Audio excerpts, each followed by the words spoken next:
find somebody.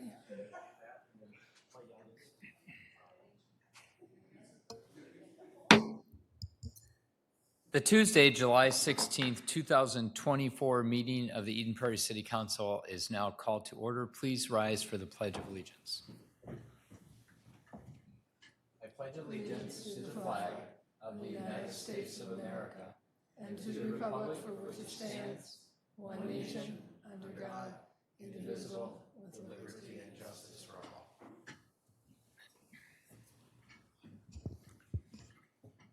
At this time of the meeting, it's common or typical for me to read an open podium invitation to our residents. Open podium is an opportunity for Eden Prairie residents to address the City Council on issues related to Eden Prairie City government prior to each council meeting. These council meetings typically occur the first and third Tuesday of each month, not in the summer. We have one a month in the middle of the month. But these open podiums will be offered to residents from 6:30 to 6:55 p.m. here in the council chamber.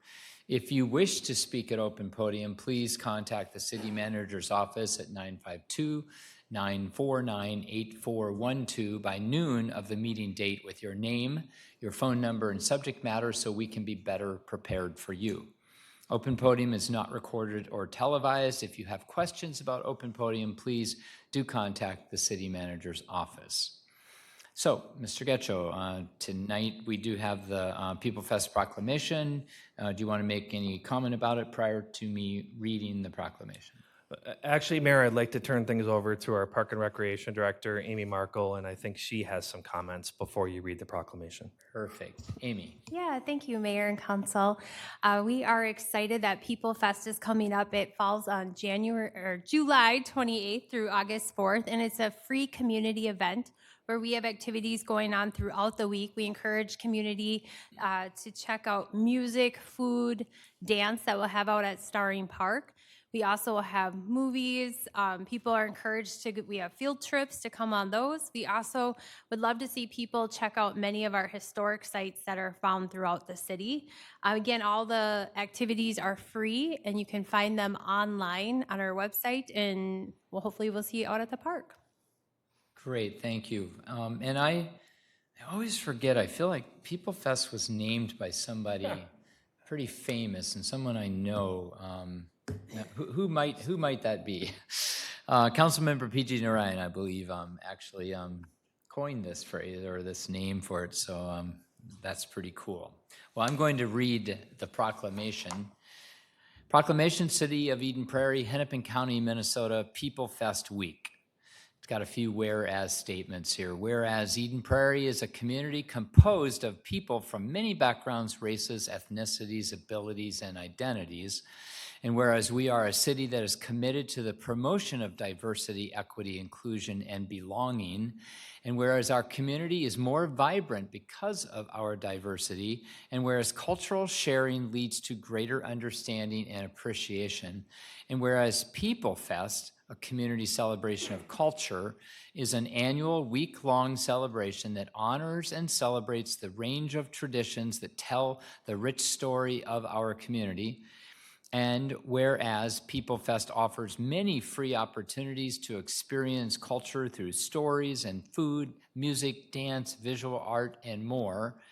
And whereas the celebration's main event is the People Fest Party from 3 until 7 p.m. on Sunday, July 28th at Starring Lake Park.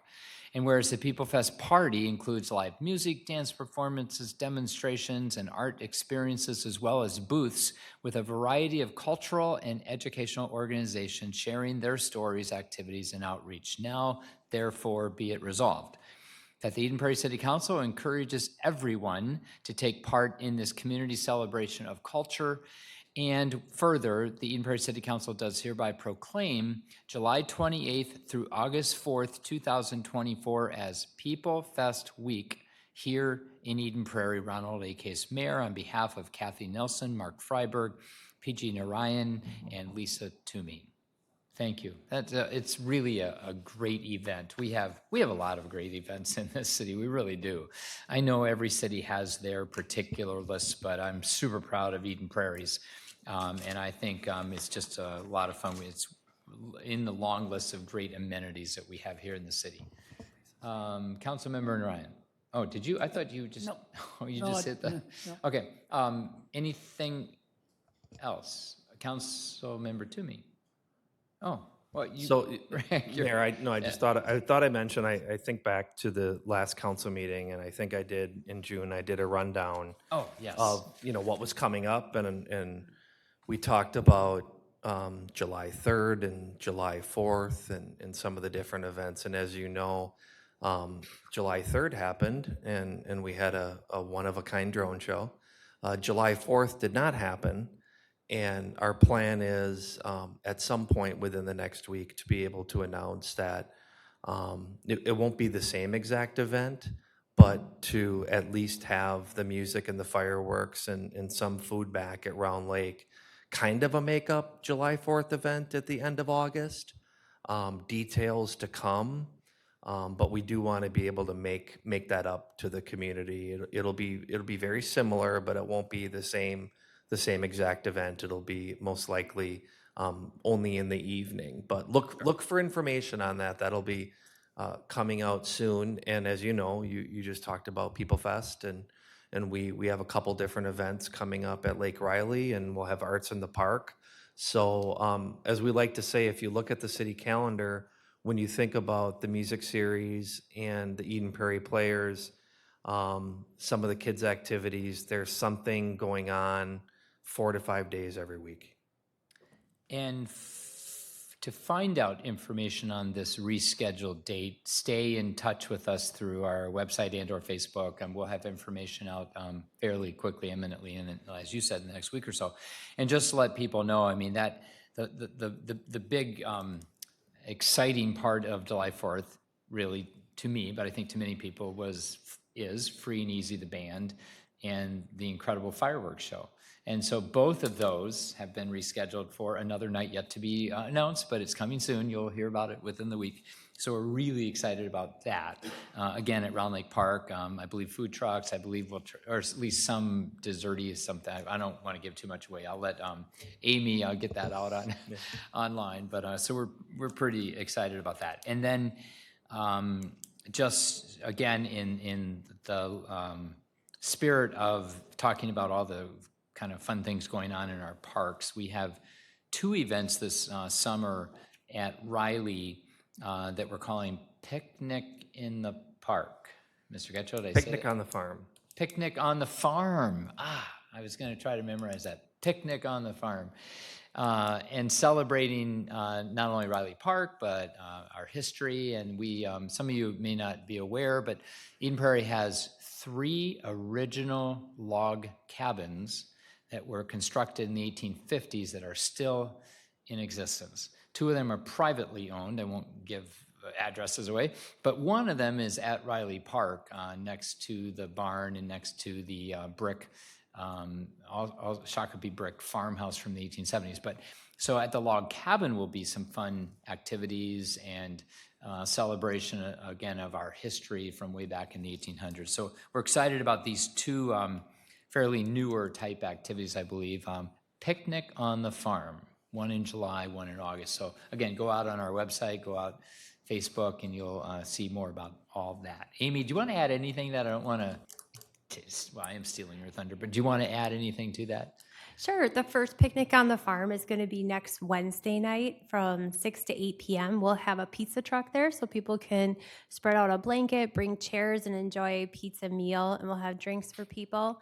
You can enjoy a tour of the historic Dorenkemper House. We'll have games and artifacts for people to enjoy, and we'll also have live music. So it should be a beautiful night by the lake. I know my wife and I on Saturday went down to Fort Snelling to their gift store and purchased on behalf of the Eden Prairie Historical Society a lot of old games that are handmade, kind of wooden kinds of fun things, and we'll have them out on a table for kids. And so it should be a lot of fun. Thank you, Amy, for you and your staff and helping to organize that. The other one's on a Wednesday also, right? Correct? So, okay. All right, moving on. We have approval of the agenda, and I believe just one council member, two council members have council member. I'm sorry, my fault, no. One council member report, that's on me. I'm sorry, Mayor, but there's an additional consent item. Oh, yes. I'm sorry. So we brought on just yesterday, a permit for the Lions Club for what would actually be our planned celebration that you were just talking about. Okay, on sale liquor. So, yeah, so having the Lions Club with an on-sale temporary liquor permit for the, I'll call it Make-Up 4th of July event. Councilmember report. Yes. And then, Councilmember Ryan, you have a council member report. Yes. Okay. Is there anything else to add to the agenda? If not, is there a motion to approve the agenda with these two additions? Move to approve the agenda. Is there a second? Second. Any further discussion? All those in favor say aye. Aye. Opposed? All right, minutes. Any item, any parts or either of the minutes, workshop or council meeting held back on June 18th, anything you'd like to edit, correct, change, anything? If not, if there could be a motion to approve both of the workshop and the meeting minutes. Move to approve the following city council minute. Council workshop held Tuesday, June 18, 2024. City council meeting held Tuesday, June 18, 2024. Is there a second?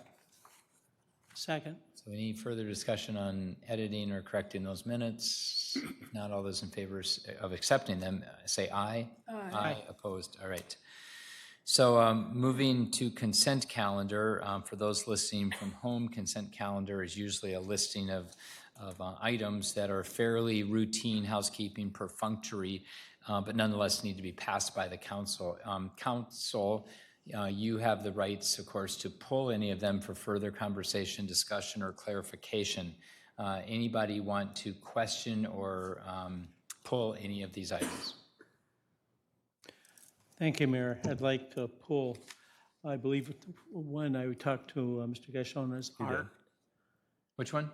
The Miller Park Courts. And I would like to have it pulled as just a separate vote on it. Separate vote. Perfect.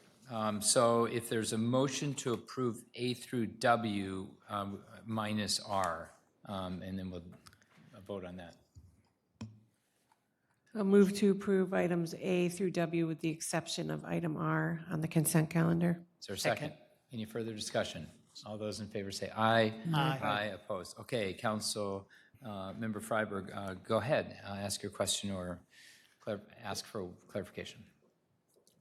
Mayor, one thing we can do, I talked to Councilmember Freiberg about okay. this, is Amy, because I think it'd be good, there's been a lot of workshop discussion over a period of time, some council meeting discussion. This is a big project. You've talked about it quite a bit. But I think it would be good, if it's okay with the council, that Amy kind of give us an overview of how we got to where we are and what led us to this point of what I think is really good news, because not only did you direct us to do these outdoor courts, we've got really good bids. But I think it would be good if she kind of took you through what you well know, what we've been through to get here. Sure. Mark, would you mind if I just ask you, just so I'm very clear, what are you looking for a particular something from staff that caused you to raise this? Oh, absolutely. The reason I asked to have it pulled, number R, is the size of the contract itself. I don't believe it belongs in a consent, just for what it is. It's not that I'm one against, but I believe it deserves a vote. It has appeared in the local paper now, as far as Eden Prairie News. And since they've given attention to it, drawn attention to it, I just believe that it's due a visible vote. Excellent. No, it's very fair. All right. Amy. Yeah, thank you, Mayor and Council. Just to bring everybody kind of up to speed on this project, the Miller Park Court project, it started approximately 4 years ago as staff wrapped up Starring Lake. There is still a need for additional pickleball courts. To meet the needs, they looked at locations, a potential design of an indoor pickleball court complex. And at that time, the estimated project cost was about $4 to $5 million just for the facility. And then you look at inflation post-COVID, and we looked at the cost of maintenance and staffing the facility. The cost more than doubled when we presented that to you several months ago. We also looked at the numerous privately owned indoor pickleball court facilities that have really popped up across the metro, many of which are close to Eden Prairie. And this kind of gave us pause moving ahead with an indoor facility. So we sought additional designs for outdoor complex and ultimately worked with both the Parks and Recreation and Natural Resources Commission, along with you, the City Council, at work sessions and our scheduled commission meetings to recommend and approve this design for Miller Park. And just to remind the public, it includes 8 pickleball courts, 1 tennis court, and 1 basketball court. It will have shaded seating areas and tables. And one unique thing about this complex is it will be lit to extend the hours that people can use this facility, particularly on the shoulder season, so people can play, when it's dark at 5 o'clock well into the evening out at the park. So we've been working with both our consultant ISG and the Riley Purgatory Bluff Creek Watershed District to acquire the appropriate permits to move forward with construction. And we're pleased that the bid opening for the project, it was June 27th. We had 7 bids ranging from $1.4 million to $1.8 million. And we are recommending going with the lowest bidder, which is Goodmanson Construction out of Minneapolis. And they had a bid of $1,449,500. With that, construction can start this summer and hopefully wrap up before the end of fall and provide some play out at those new courts before the end of the year. We're excited to expand the athletic opportunities and meet the growing demand for pickleball and other athletic sports in Eden Prairie. Is that sufficient for, so, and Councilmember Freiberg, number one, let me be very clear. I think that was a really good idea to have that pulled and have this conversation, because I think you're right, it gets in the paper, people wonder, it's a lot of money. You know me, that I'm interested in precedence and consistency for the future. So then I wonder, are we sending, or should we be, a message to staff, hey, don't put anything over a certain dollar amount that's in consent? The reason I ask that, Mark, is that item J is awarding the contract for the Prairie Center Drive and Franlow intersection. And we awarded it at $1.5 million. So that's a larger item than this one, and we didn't pull it. But again, I'm saying I think it was a good idea to pull it because of the public awareness. So go ahead, if you have a thought on that. Okay, my thinking in answer to what you just said is my motivation is when it got brought out in the paper like it did. It drew attention to it, and I guess the public, the residents of Eden Prairie deserve a straight-up vote rather than consent. It's probably not a bad idea when it gets to a certain point, we might want to discuss that rather than put it in consent. Because when you look at consent, there can be some things like basically like a few potholes in theory, as opposed to a large contract. So we may just want to think that over a little bit down the road. But this one was definitely had to do with being in the paper combined with the size. And Mr. Getchell, we can talk this at a workshop, or you and I can talk it offline at some point, but maybe when we're listing out a long consent, maybe we do put a couple asterisks or dollar amounts that this one is over $1 million, and you all have known about it. Like, Robert, this is nothing new. You look at our CIP, for the next 10 years, it's $150 million or something for road reconstruct. So there's nothing, I made that up in case someone's fact checking me. So we've known about this, but nonetheless, that idea, you've got me thinking, Mark, about, sometimes we think of these as perfunctory housekeeping, and they are, but, right, sometimes they get some big ticket items, and maybe we owe it to the public just to have a little explanation in the moment or something. Any thoughts, Rick, before we vote on this? I don't want to give you guys more work. I'm just thinking to Mark's question. So the general definition of consent is not about a dollar amount necessarily. It's about, and it's not only perfunctory, but it's something that you pretty much have a feeling, have full agreement and full understanding on. Is not a public hearing, is not an ordinance, is not a report. And, as you said, many of the capital projects that you talk about leading up to this, buying a fire truck, buying a police car, patching a street, doing a park, playground replacement, those final votes end up on here. And sometimes you've had quite a bit of discussion, sometimes you haven't. Quite frankly, I would say we can kind of think of these things ahead of time, but the best thing is to say, let's pull it off and talk about it like we did tonight. Because I think it's going to be, I could think about a hard and fast rule about dollar amounts, and then you're going to have purchasing lime at the water plant. Sure. Or, so I think of all get it. different variables to this, Mayor. So we do our best sometimes. I think these bigger projects that are high profile in the community, we do a report and we talk about. In this case, I know we spent previous meetings talking about this, and this is a conclusion of that, but Amy obviously was able to really give you a quick synopsis if given a little bit of notice. And to Mark's credit, it really is up to each of us as 5 council members to make sure that we not just read the consent item, but actually go into our notes, right? And find out what I'm assuming on some level we do that in a cursory way, but at any rate, it would be up to us to dig a little bit deeper if we want to have more information on it. So thank you. So, but I just when I noted the Franlow intersection construction was even more than this one, then it made me think, well, what is it that makes us think that we should pull it? So okay, with that, we need to vote on R. Let's see, we don't have a motion on it. So is there a motion to approve R? Move to approve R on the consent agenda. Okay, accepting bids and approving construction contract in order. Okay. Is there a second? Second. Any further discussion? All those in favor say aye. Aye. Opposed. All right. We have a couple code amendment public hearings this evening. Mr. Getchell. We do, Mayor, thank you. And for both of them, our Community Development Director, Julie Klima, is going to give you an overview. So I will turn things directly over to her. I would just note that since both code amendments are in the zoning ordinance, we have public hearings associated with these, even though they're not necessarily high-profile code amendments. Got it. Julie. Mayor, members of the council, the first code amendment on the agenda this evening is for the Industrial Flex Tech Zoning District. And I do have a PowerPoint presentation, a brief one that I'd like to share with you. So this code amendment is born out of the city's comp plan Aspire 2040. As a part of that comp plan, the city created a new designation called Industrial Flex Tech. And the map on the slide illustrates much of the area in the Golden Triangle is guided as Industrial Flex Tech.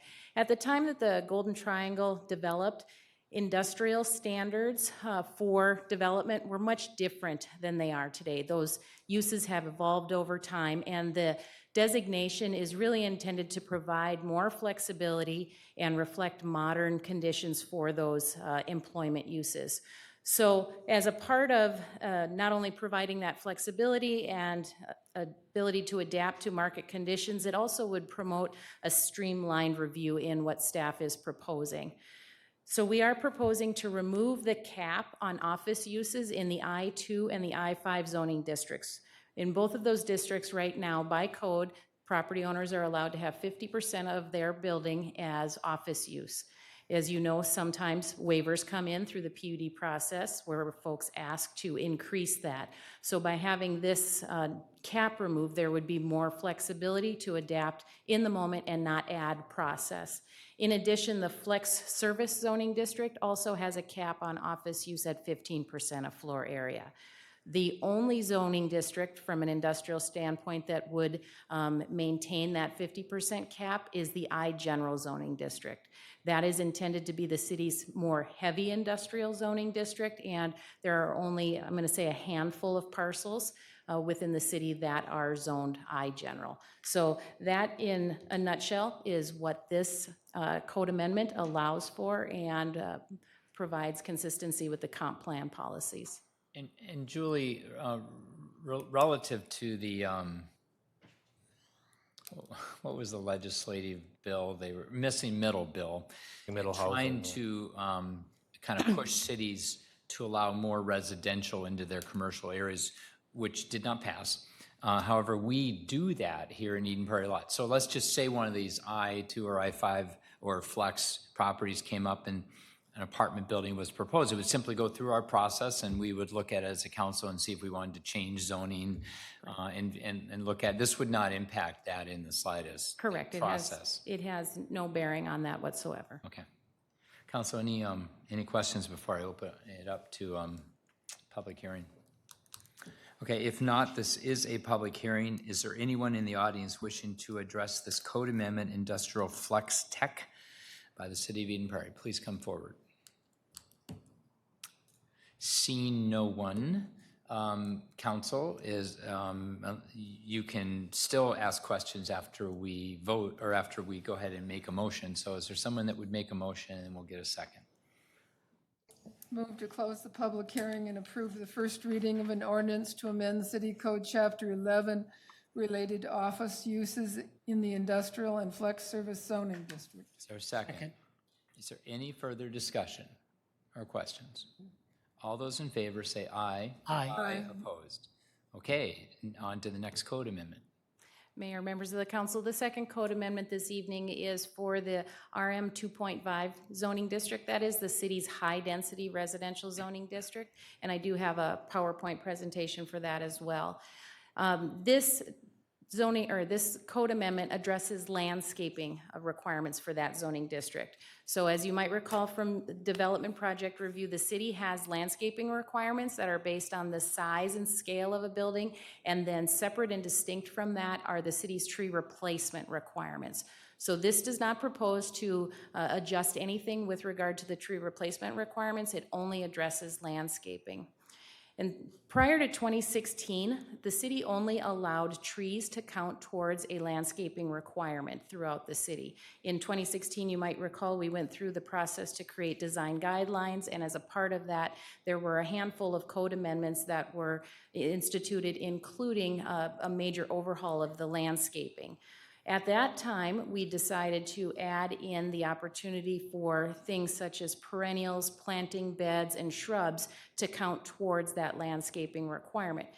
Developers were doing that anyway. It's part and parcel of what they do when they design a site, and we just weren't allowing credit for that. So at that time, the code was amended to allow up to 25% of the shrubs, perennials, and planting beds to count towards that landscaping requirement. At that time, we discussed, let's start at that 25%, and we won't really know if that's the right number until we've had a chance to really test out the ordinance through actual development projects that have come forward. So as I said, the design guidelines were also in play at that time to provide some direction to developers as to best practices that the city was looking for. So fast forward to 2024, we've had 8 multifamily projects in that zoning district in the past 7 years.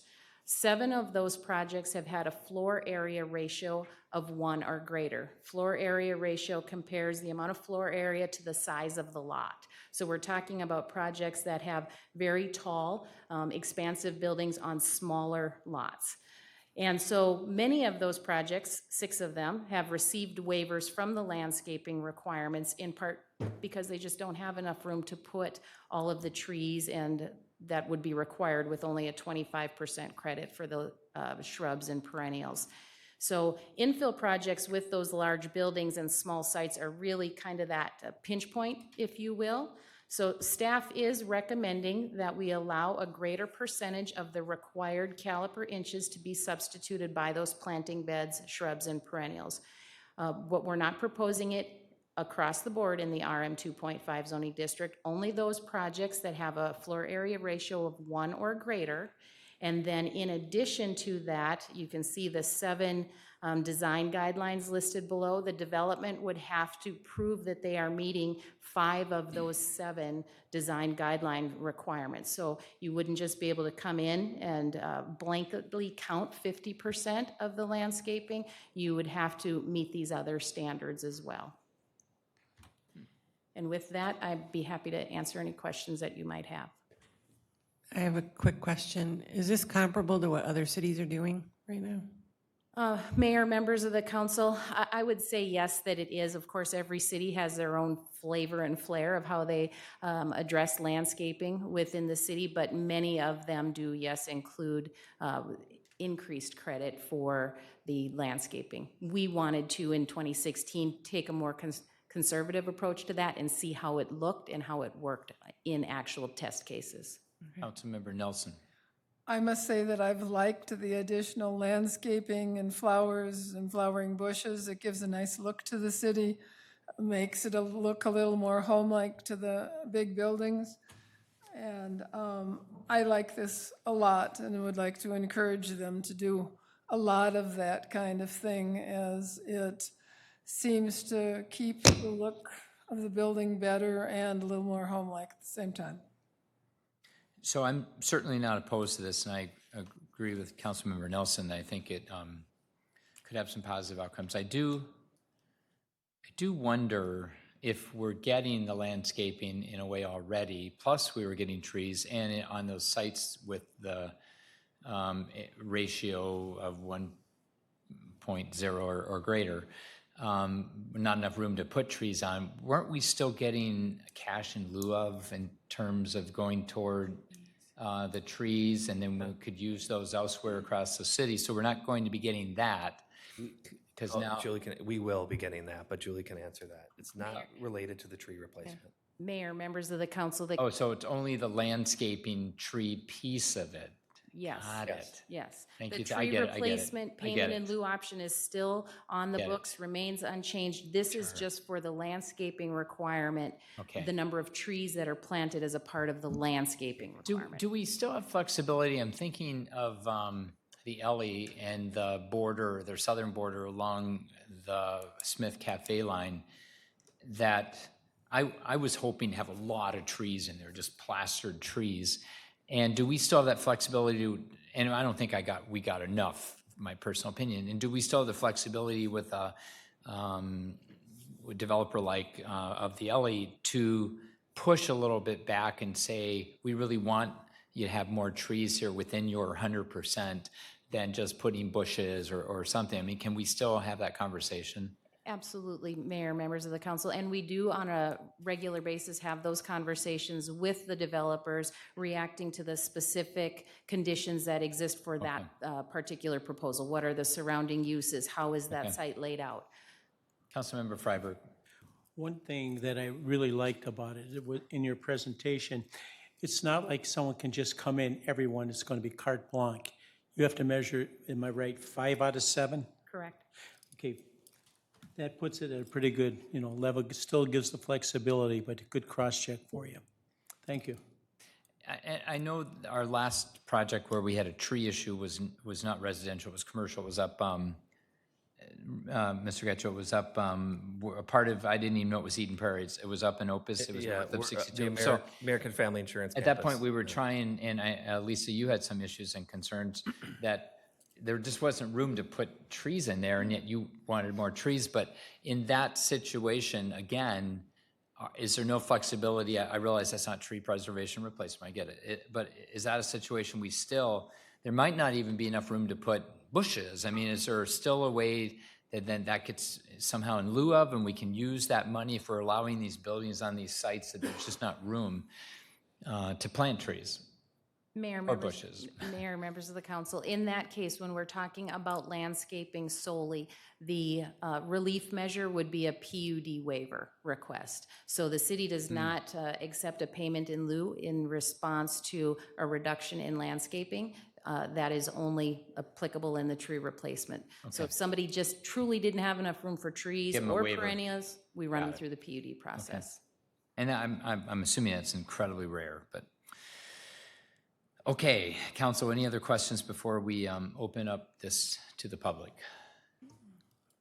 Okay, if not, is there anyone in the public that would like to come and address the council tonight on this code amendment, RM 2.5 landscaping by the city of Eden Prairie? Seeing no one, council, let's go ahead and maybe make the motion second, and we can still have further discussion if you wish. Is there someone that would make a motion? Move to close the public hearing and approve the first reading of an ordinance amending the landscaping requirement in the RM-2.5 zoning district. Is there a second? Second. Is there any further discussion? All those in favor say aye. Aye. Opposed? All right, passes unanimously. Payment of claims, are there any expenditures in the classic old days checks that you wish to question? I know they don't exist anymore, hardly. Any expenditures you wish to question in reading the multiple pages of our spending over the last month? If not, is there a motion to approve the payment of claims as submitted? I'll move for approval of payment of claims as submitted. Is there a second? Second. Roll call. Councilmember Freiberg, Aye. Councilmember Nelson, Aye. Councilmember Narayan, Aye. Councilmember Toomey, Aye. Mayor Case. Aye. All right, moving down to the reports of council members. Did we? Yeah, we did. Yeah, I know. But sorry, but you weren't going, gee. Councilmember. You're looking around, so I just want to. Thank you. Councilmember Narayan. Thank you, Mayor. I'm just going to read. I'm very excited to announce the commission or the board has approved the use of the autonomous vehicle in Eden Prairie Southwest Transit. And as many of you know, Mark Freiber and I, both of us in the commission/board. Initially, there would be an operator behind the steering wheel with the aim of achieving full autonomy within 2 years time frame based on our learning and experience. So you don't have to worry about initially totally autonomous. The AVs are scheduled to arrive in Eden Prairie by late July or early August, with the resident beginning to see them shortly thereafter. Our target is to commence operation between October and November this year. Southwest Transit is currently finalizing the details such as the number of stops, exact route in Eden Prairie. Once that is completed, we will deploy 5 AVs to serve the area. We are committed to engaging with the community, providing the opportunity for questions and fostering overall community involvement. Mark Freiber, do you want to add anything to the comments since you are part of the commission? Well, one thing that's kind of neat, that when the vehicles show up, and there's a good picture of them right there, that we're talking 5 of them. And to give you an idea is that Miami has 10, Arlington, Texas has 5. I think. Rochester. What's that? Rochester, Minnesota, right? Well, Arlington, Texas had 5. I don't know about any others. Those 2 Yeah, stuck. there's another one in US. Yeah, those 2 stuck in my mind. I think Scottsdale, Arizona had 5. Yep. So we're going to be very well served. You know, this is going to be a pretty neat setup. And working right now on seeing if we maybe at a upcoming maybe Brewfest type of event, there might be one there. So the last comment is, I'm going to use Mayor Case's name. Mayor Case and I, and somebody else with us, we drove in the same. Lisa? in Atlanta. Yeah, in Atlanta last year. Totally, the operator was behind the vehicle, but it was quite interesting ride. So we have already experienced that, the same company that we are using here. So it's a great step for Eden Prairie and Southwest. So just a little background here.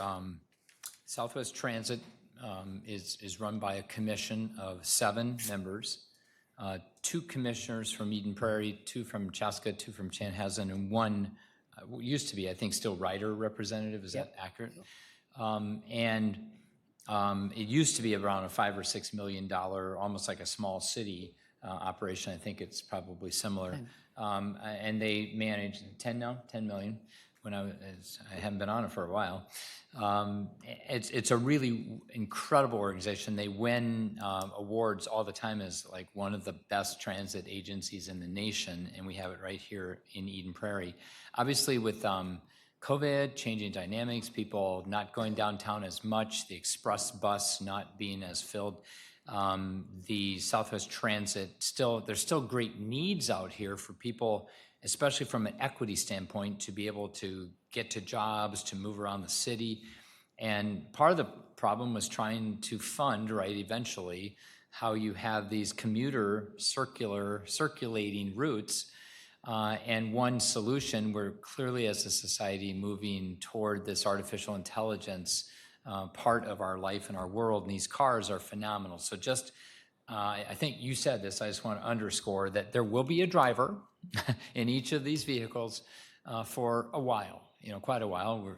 I'm not sure anyone knows yet, but the goal at some point in society, and I don't know if we're 5 years away or less or 10, these would become driverless. They would be incredibly safe. I mean, all the computer stuff. In fact, you look at some of the data and they're safer than human beings that are making flawed decisions at times. So I think that's where we're heading. And I agree with Mark that across the nation, some larger cities are experimenting with this. And I'm thrilled that Southwest Transit decided to go down this path and basically run a pilot. And in the beginning, they will be looking at, what's the best efficient use of moving people, possibly from the Optum campus to somewhere, or from, somewhere else circulating around to the mall. I mean, you all are the experts. But anyway, so here in Eden Prairie, our two representatives are our two commissioners, are Councilmember Freiberg and Councilmember Ryan. So thank you for your service. And Just add, this will replace the Prime service those areas. eventually. It's not instant, it's not in October going to replace Prime. Not totally, but those particular route. Oh, will be on replaced. particular Prime routes, but Prime will still, for all the, Oh, yeah, I don't want to Prime make still anybody will be nervous there. out there, Yeah. Prime is still going to be here. Absolutely. Its current status indefinitely, but for certain routes, Right. That this area goal won't would be be to redundant. see if this can supplement and take some heat off of Prime. Did I say that right? Okay. Yep, thank you. All right. Any other council member comments about anything? Mr. Getchell, anything else? Councilman Freiberg, did you raise your hand, or you're just drumming to the beat of a, okay. Different, whatever. Drumming to the beat of a, okay, so Mr. Getchell, anything else? Okay. Then I will entertain a motion to adjourn the city council meeting. Move to adjourn. Is there a second? Second. Any further discussion? All those in favor say aye. Aye. Opposed? This meeting is adjourned.